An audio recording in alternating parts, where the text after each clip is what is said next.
tidak melibatkan semua komponen. Nah, partisipasi perempuan ke depannya yang lebih penting itu sebenarnya harus melibatkan hal. Jadi perempuan memiliki semacam kepentingan itu terlibat dalam perencanaan. Karena apa?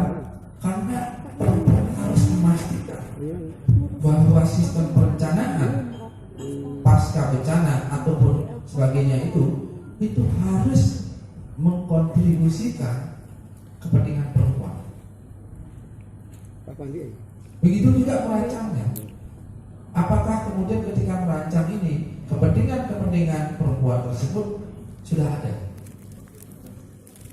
Umumnya memang karena untuk alasan efisiensi dan sebagainya, kadang-kadang kemudian yaudah kita serahkan saja ke bapak-bapak buat menyelesaikan gitu. Dan sampai di rumah pun informasi itu nggak disampaikan ke ibu-ibu. Kenapa? Begitu selesai rapat jam 7, jam 9 selesai rapat, bapak-bapaknya sampai jam 9. Gimana tadi Pak? Terus sesuai ngantuk. Terus informasi ini kemudian menjadi tidak tersampaikan. Kenapa? Masih ada logika di antara kita menganggap bahwa perempuan itu nggak usah tahu tidak itu, yang penting pokoknya terima aja gitu. Tapi nampaknya kalau ibu-ibu di Bandung Pedesaan ini sudah mulai berani untuk ininya. Tidak ya Pak ya? Ini ancaman bagi bapak-bapak gitu ini. Oke. Nah, selanjutnya saya apa ya namanya? Tadi saya mengatakan bahwa berapa sih korban yang muncul? Kalau sebenarnya Oxfam ini masih 2006 ini sebagian besar 60-70% korban dari bencana itu umumnya tetap adalah perempuan, anak-anak, dan orang-orang yang lanjut usia. Jadi persentasenya demikian. Orang di sekitar kita itu masih melihat bahwa fungsi utama perempuan itu adalah fungsi domestik atau reproduksi. Kalau orang kemudian lebih maju dan sebagainya, perempuan terutama itu dianggap menghilangkan di bawah laki-laki.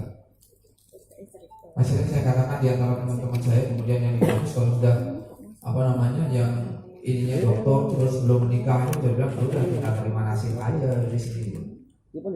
Karena apa? Kadang-kadang memang budaya kita memang mendaki karena budaya kita patriarki, perempuan memang harus letaknya adalah lebih rendah daripada suaminya. Istilahnya nanti dari suaminya dan sebagainya. Tapi itu kan sebenarnya tidak seperti itu cara pemahaman kita. Nah, kendala-kendala seperti ini memang perempuan itu harus tetap juga melakukan mobilisasi berkunjung dan sebagainya aktivitas itu, tapi dengan ketentuan bahwa ada kecenderungan dari kita yang meletakkan perempuan itu sifatnya terintegrasi dan ini kita harus bongkar. Nah, kemudian yang kedua adalah kurangnya kecakapan. Contoh, kadang-kadang dalam peristiwa bencana umpamanya perempuan itu tidak memiliki kapasitas untuk berenang, kemudian untuk menyelamatkan memanjat dan sebagainya hal-hal itu karena dianggap sebagai mereka tidak layak untuk melakukan itu. Itu konstruksi itu sudah dari kecil sudah ada.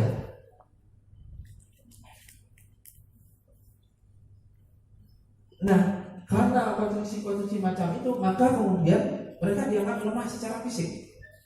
Padahal itu ada kadang-kadang memang kemudian kita harus melihat bahwa itu konstruksi itu berbasis gender, karena memang diciptakan oleh masyarakat kita. Itu untuk menghukum dan kemudian perempuan itu memang tetap harus selalu di rumah. Tapi itu maksudnya paling tidak ada kesadaran bahwa ada pembagian kerja.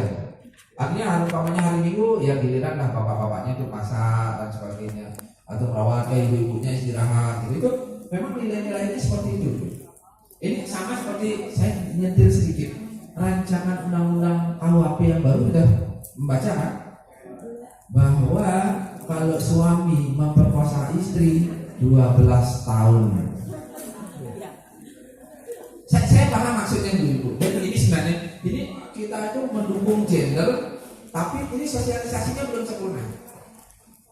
Maksudnya tidak terjadi pertarungan dalam tanda kutip antara teman-teman yang laki-laki dengan perempuan. Artinya ada perbedaan kewenangan. Yang ketiga terkait dengan proses mitigasi di dalam sosialisasi maupun pendampingan di kelurahan Banyu khususnya masih belum didapat antara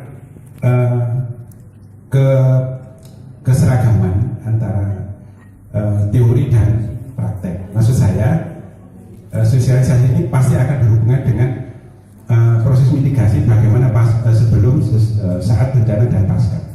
Namun di dalam kegiatan kelembagaan kami masih belum menyadari sepenuhnya siapa yang berperan di kegiatan 3 ini. Namun nanti teman-teman dari bukan PKK tadi ya, apa? PKK. Jadi program PSKK ya. Tadi saya nulis PSK saja. PSKK Pak ya. Jadi moga-moga teman-teman dari PSKK bisa memberikan penjelasan terkait dengan bukan hanya sebagai ritual seremonial sosialisasi, tapi kami berharap karena ini spesial sekali untuk Banyu Sosari, kami menjalani sosialisasi dan latihan bersama. Moga-moga ini 2 ini bisa disatukan menjadi kegiatan yang real.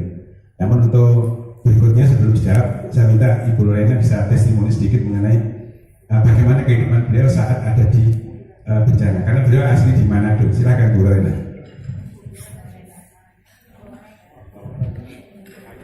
Assalamualaikum warahmatullahi wabarakatuh. Selamat pagi semua. Terima kasih atas waktu dan kesempatan yang diberikan kepada saya. Sampun. Terima kasih Pak Aryo. Sebelumnya saya klarifikasi Pak, nama saya Flora Pak, bukan Lorena. Ntar mau di Lorena lagi. Siapa namanya Bu? Flora. Flora, Bu Flora. Ya. Bu Flora. Flora Lorena sih sebenarnya. Cuma Pak Aryo dengarnya Lorena. Kayak bis gitu loh Pak. Ya, saya mau sedikit cerita. Kebetulan saya asli Gorontalo, Sulawesi Utara. Waktu kecil saya pernah mengalami gempa dahsyat di Gorontalo sekitar tahun 95-96. Saya lupa waktu itu soalnya saya masih SD, kelas 5 SD. Jadi buat kami orang Sulawesi, gempa itu makanan hari-hari. Kalau masih di bawah 4 skala Richter itu belum gempa buat kami orang Sulawesi. Nah, kalau yang saya lihat setelah saya bergabung di relawan Kota Malang, saya dulu tsunami Aceh sudah pernah berangkat ikut tsunami Aceh, di Kelut saya juga ikut. Jadi saya bisa lihat sendiri gimana mayat-mayat berserakan waktu di tsunami Aceh. Itu menimbulkan trauma. Saya ambil bagian di Aceh itu di trauma healing untuk mendampingi anak-anak kecil-kecil itu biar mereka tidak trauma, karena saya pernah ngalamin sendiri gimana rasanya saya gempa bumi dahsyat, rumahnya udah mau rubuh.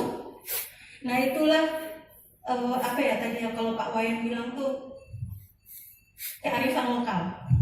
Kenapa rumah orang Sulawesi itu kebanyakan rumah panggung? Karena dari zaman dahulu kita nenek moyang udah ngajarin tempat kita itu nggak boleh ada rumah. Kalaupun ada rumah, bikin rumah yang bisa mengikuti arah gempa. Ya, kayak kemarin saya di Palu.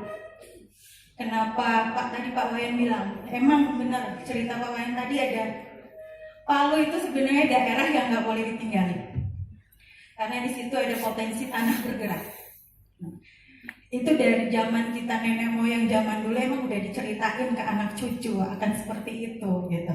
Nah di sini kalau saya karena kebetulan sekarang juga ikut relawan, jadi sering-sering ngasih masukan ke ibu-ibu khususnya di ibu-ibu PKK, karena gempa bumi itu satu bencana yang nggak datang ketok pintu, tiba-tiba datang.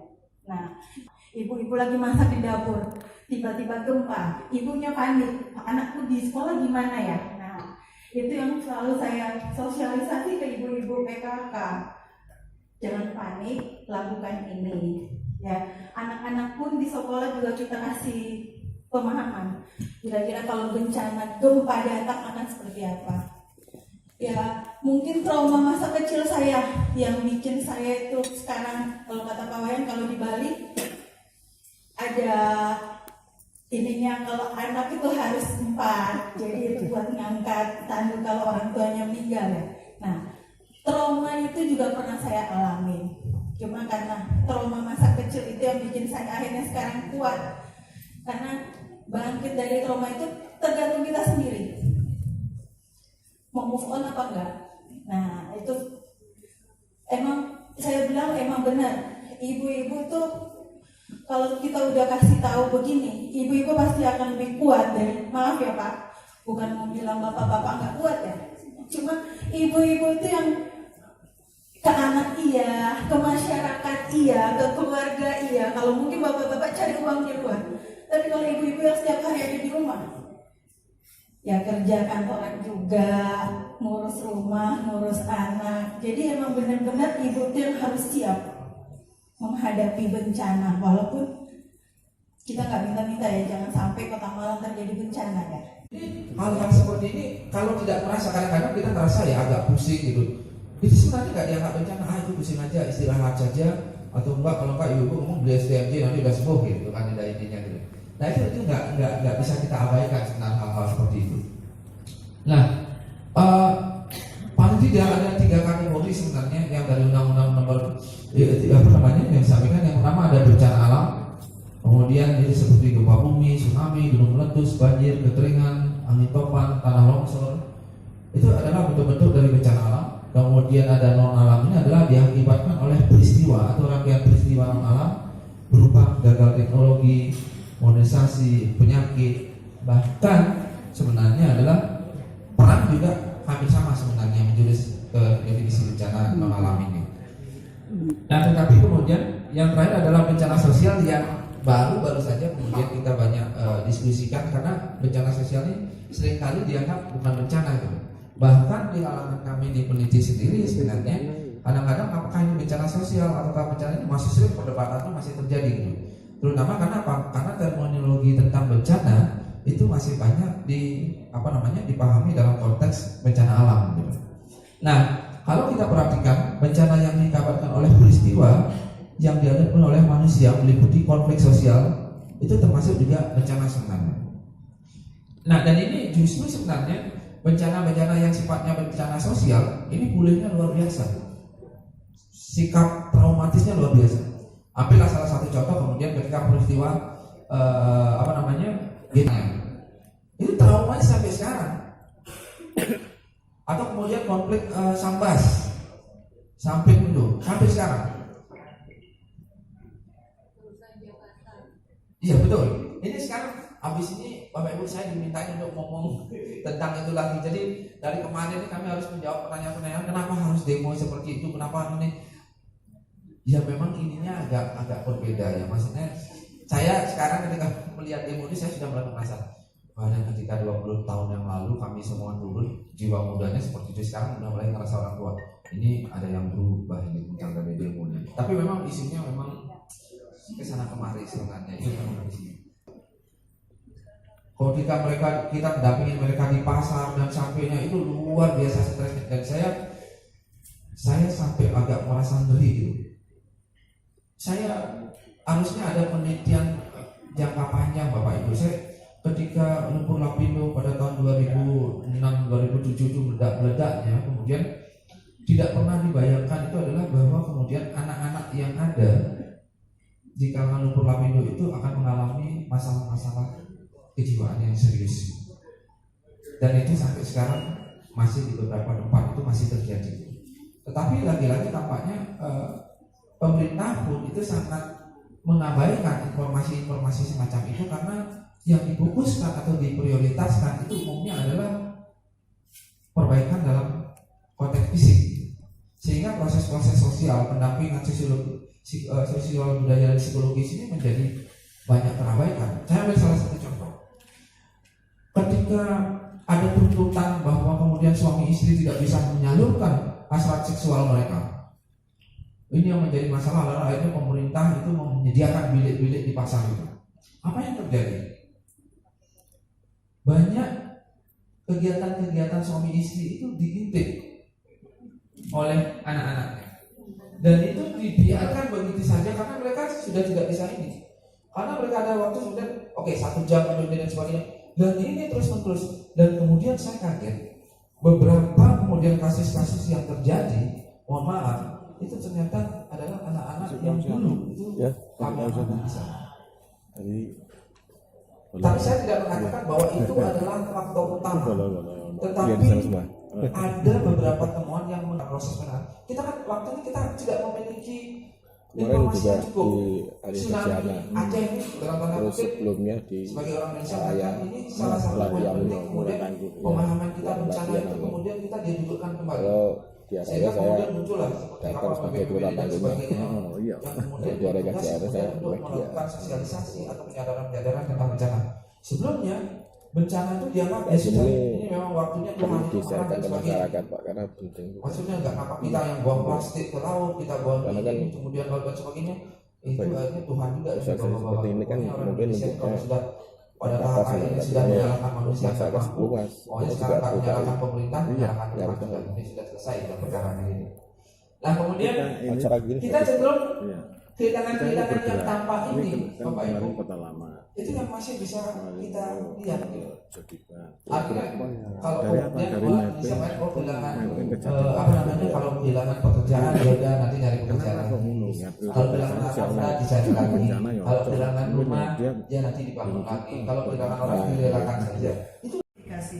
Membangun flight sand itu adalah mitigasi. Kalau adaptasi itu menyesuaikan. Karena saya tinggal di rawan bencana longsor, bencana banjir, apa yang harus saya lakukan? Nah, apa yang harus Bapak Ibu lakukan itu sebetulnya sudah dilakukan, cuma belum terbagi secara tegas apa ini adaptasi dan apa itu mitigasi. Jadi kalau mitigasi itu sebelum, kalau adaptasi sudah terjadi dan menyesuaikan. Supaya tadi dampak psikologis yang merugikan Bapak Ibu semua tidak Bapak Ibu alami, walaupun Bapak Ibu mengalami bencana. Ya, melihat kejadian bencana tadi. Next. Nah, ini mitigasi ada dua, struktural dan non struktural. Kalau non struktural itu biar Pak BPBD, Pak Wali Kota, Pak DPR yang sekarang lagi diprotes, di demo, itu biar dia yang bekerja, bukan? buat kelembagaan pasti sudah punya forum kebencanaan karena sudah jadi lurah Bandung, ya kan? Nah itu tetap harus dipelihara karena kejadian di Padang itu dilatih evakuasi, dilatih lari, tapi karena nggak dilatih lagi, lupa pas terjadi gempa semua bawa mobil, jalannya macet, tidak bisa mengungsi. Gempa Padang 2009 terjadi kemacetan di jalan-jalan, padahal sudah dilatih. Kenapa? Bingung, tidak pernah latihan, panik tadi. Ya, nah ini harus tetap forum ini tetap mengingatkan. Ya. Terus pendidikan dan pelatihan, penelitian itu tugas saya, itu kan penelitian pengajian itu tugas saya dan teman-teman di sini akademisi. Meningkatkan kewaspadaan Bapak Ibu, mitigasi struktural dan non struktural. Apa? BPBD mungkin sudah bangun BPBD, PU, Dinas Pengairan mungkin sudah membangun bangunan air dan sebagainya di sana. Next. Bu, tadi terkait mitigasi ya? Iya. Nah, itu penjelasan simpelnya untuk masyarakat apa ya? Kalau mitigasi itu persiapan sebelum bencana. Persiapan sebelum bencana. Kalau adaptasi kita sesudah bencana kita kalau sudah terjadi ngapain? Kayak kebakaran hutan sekarang ya. Sudah terjadi terus ngapain? Gitu kan? Misalnya sekarang bangunan gedung sekolah itu dibuat yang tahan terhadap asap. Kalau mitigasi itu penyesuaian supaya kita tidak jadi siap. Ya. Kalau mitigasi itu sebelum. Itu untuk fasilitatornya sebelum sama setelah itu sama ya? Sama Pak, sebenarnya sama. Sama aja ya. Kadang-kadang karena kadang-kadang di masyarakat kan terjadi kerancuan, kadang-kadang masyarakat itu kan banyak nggak paham masalah bencana nih nanti menghubungi ke siapa atau mungkin setelah pra bencana juga nanti sama, ya seperti itu. Sama. Cuman kalau yang spesifik kayak tadi trauma healing, pertolongan pertama itu khusus memang peternakan, pertanian kita semua ada. Ya, untuk ada prosedur khusus nggak Bu? Kalau untuk pelatihan apa tadi itu? Yang di sekolah-sekolah itu? Sekolah tangguh? bukan tadi apa? Pelatihan tentang drilling, ya, evakuasi itu. Oh itu kalau kita semua bisa di sini. Bisa, karena ya? itu pelatihan dasar kan. Itu nggak harus lihat BPBD dulu nggak ya? Langsung Enggak, ke itu langsung menghubungi PSKK kita bisa ya? Iya, banyak kok TK, Ya. SD, ibu-ibu komunitas. Iya, karena beberapa tempat ini kan sudah meminta Nggak kita. apa-apa, Saya gitu. kebetulan kan juga ketua kelurahan Tangguh, Iya. dari daripada kelurahan Tangguh kita tuh nggak ada langsung turun ke kegiatan, masyarakat, jadi kita langsung sharing ke masyarakat, ke sekolah-sekolah Free, itu. Pak. Itu free dari kita. Free Saya ya? sungkan kalau dikasih duit anjir. Iya. Kalau dikasih honor tuh malah saya sungkan kan kasihan ya Pak ya. Mereka nggak ada source dana, sedangkan kita itu ada dari Pak Brawijaya itu. Ada Berarti nanti langsung dapat minggu-minggu kekuatan. bisa ya, gitu ya? Bisa Pak. Pakai proposal atau anu nggak? Nggak usah Nggak usah ya? aja. Oh, ya, Langsung oke. aja nanti langsung saya kan bagian karena saya sekretaris saya bagian. Oh, itu. Oh ya. Makasih Bu Tias. Jeng. Selamat siang. Silakan lanjut.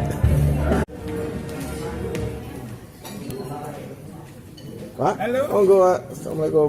Waalaikumsalam. Ketemu terus Pak ya. Itu sudah. Saya memang orang lapangan sih Pak. Pemirsa, break session kedua kita bergunakan untuk makan siang dulu.